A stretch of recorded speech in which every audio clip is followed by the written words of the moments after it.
Alors, il se trouve que j'ai appris que j'avais eu le cristal un peu bizarrement parce que j'étais en congé et j'avais un rendez-vous dans le coin et donc je suis passée au laboratoire venir chercher quelque chose et mon directeur, en me croisant, m'a dit « Tonia, viens dans mon bureau, j'ai quelque chose à te dire ».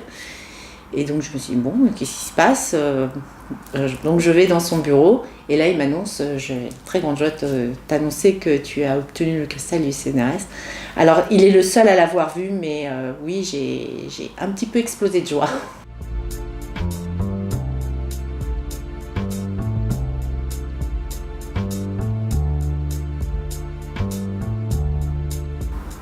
Alors, obtenir le cristal de la part d'une belle institution comme le Centre national de la recherche scientifique, évidemment, je ne vous cache pas que c'était une très grande joie et je serais très ingrate de dire le contraire, donc je ne boude pas cette distinction et je la prends à sa juste mesure d'un point de vue individuel.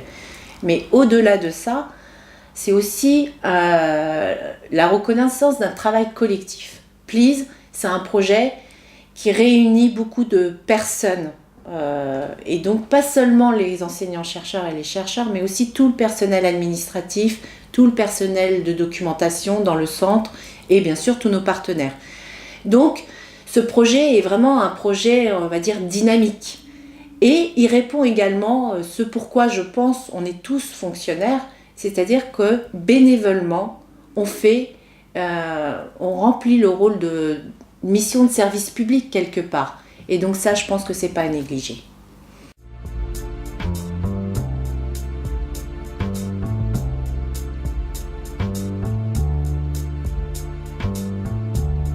Plus pour le service communication, ça a été vraiment un vrai plus. C'est-à-dire que ça a donné une lisibilité au niveau de l'interaction environnement et culturelle du laboratoire en termes de vulgarisation qui était assez nouveau en réalité. Donc ça a servi de tremplin et d'habitude nouvelle auprès des chercheurs pour développer d'autres projets. Et donc grâce à Please, on a pu rebondir et par exemple maintenant les enseignants-chercheurs et chercheurs du centre assez facilement se déplacent dans des lycées dans le cadre du plan annuel de formation des 3 académies avec lesquelles on travaille. On a pu du coup aussi monter d'autres projets qui étaient pour d'autres publics cibles tels que les journalistes, mais de façon vulgarisée. Et si vous voulez, les chercheurs ont de moins en moins d'appréhension à aborder la vulgarisation, ce qui n'était pas évident au départ. Donc en ce sens, on a pu par exemple monter le blog Sorbonne Echo, qui n'est fait que sur des vidéos de 7 minutes.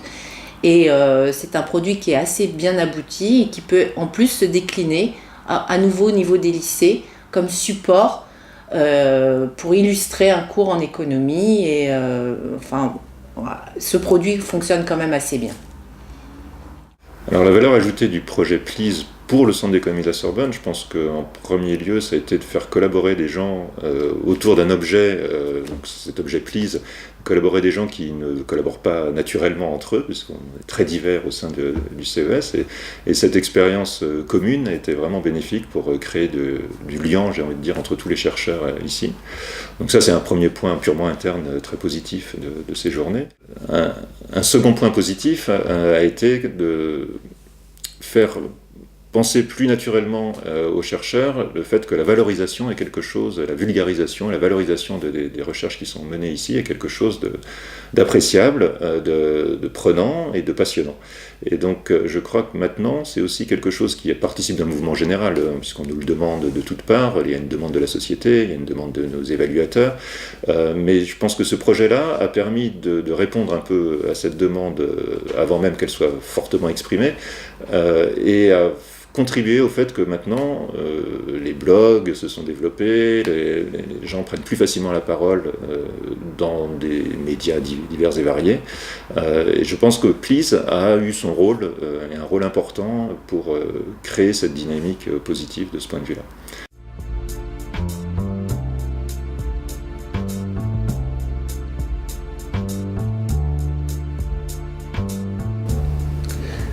Alors, au-delà de ces journées Please, c'est vrai que nous, inspecteurs en économie-gestion, on est ravis de travailler avec les chercheurs et les professeurs d'université.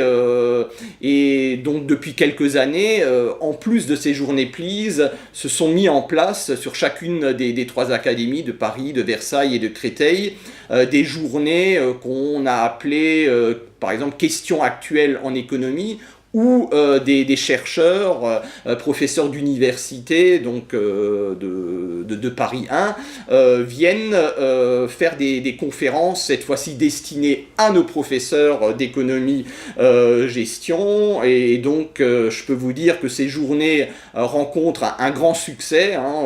Je sais que sur l'Académie de Créteil, la prochaine journée, c'est dans 2 semaines.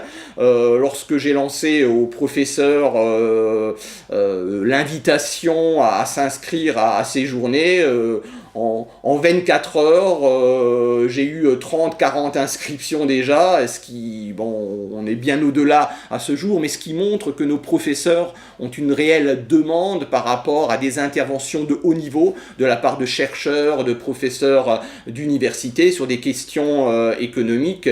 Et pour nous, c'est que du bonheur, je dirais, d'accueillir ces universitaires et de permettre à nos professeurs, j'allais dire, de s'oxygéner à travers ces conférences et ces interventions.